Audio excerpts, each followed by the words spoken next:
आपण आलो आहोत मंगरूळ तालुका पारोळा जिल्हा जळगाव येथे.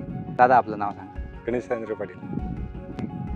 नुकतेच दादांनी शेती तयार केलेली आहे आणि आता पेपर अंथरण्याचं काम चालू आहे. दादा पेपर कोणता तुम्ही सांगू शकता? डॉक्टर मर्स डॉक्टर मल्सचा 5D व्हेरियंट घेतलेला आहे तुम्ही. आणि कोणतं पीक लावताय आता? टमाटे.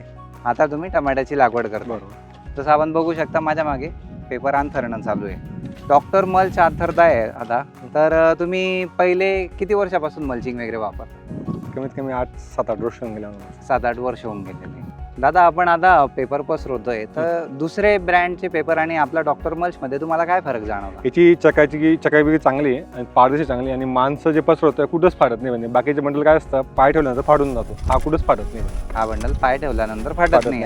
डॉक्टर मर्सचाच पेपर वापरा, चांगला पेपर आहे, क्वालिटी पण चांगली आहे. आणि शेतकऱ्यांना विनंती की हाच पेपर असा वापरा डॉक्टर मर्सचा.